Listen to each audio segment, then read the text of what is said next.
I've been doing these casts now for over a year. It's been a lot of fun. I've learned an awful lot along the way, and it's been an absolute pleasure talking to yourselves. But it's not been easy. This week, I thought I'd do something a little bit different and just talk to you about what it's like being the other, and in particular, what is it like to endure the attacks that one has to endure as the other. Let's get started.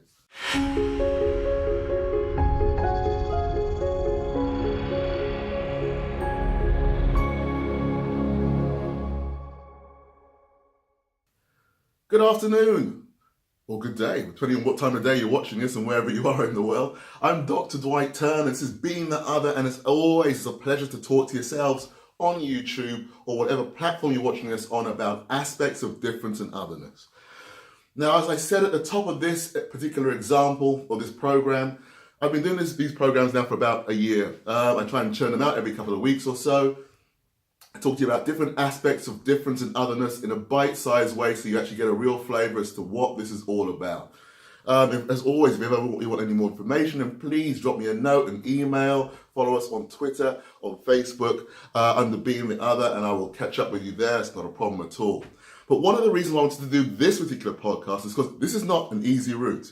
I'll give you a couple of examples of, like I said at the beginning, sometimes even I get critiqued or criticised for even having these thoughts, or putting these cards out, often by a subject of some type who doesn't like what I'm saying, and how dare I even say it. For example, let me give you a couple of examples. I wrote a paper it was on white supremacy not so long ago, had it published, and it was well received. It's led to me actually going off and doing conference presentations here in the UK and so on.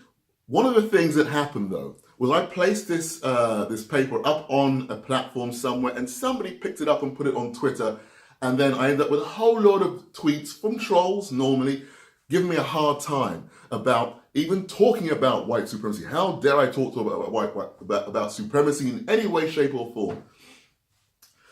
One of the wonderful things or interesting things about it was the number of persons of, let's say, subjects. Let's go with that phrase. The number of subjects who felt the need to tell me that what I was doing was not right. And one particular person said to me, "You know what, Dwight, what you should be doing is preaching love, not preaching hate." The interesting thing about that was, this is a common experience as the other when you stand up and you protest and you actually say, well, actually, this isn't right. It's a bit like victim blaming.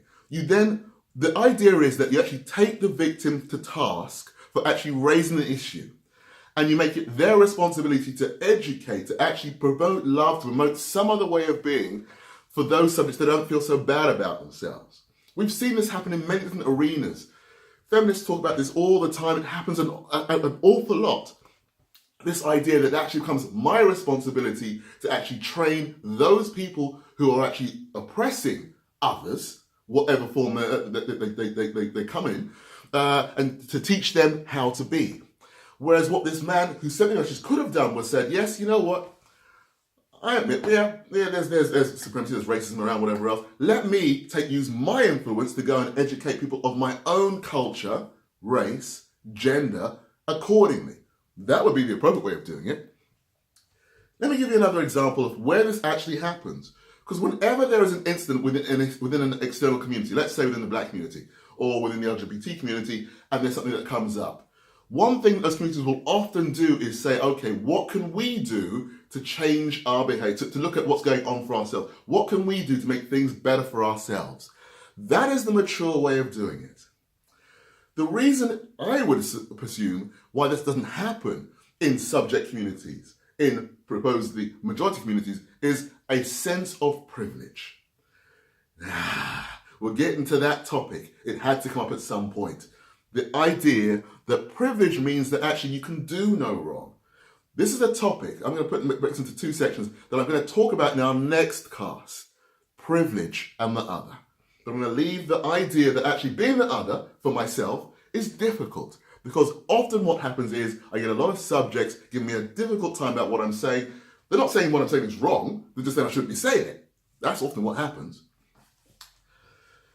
I'm going to leave this one there for this week, so hopefully you get the idea. As always, it's a pleasure to talk to yourselves.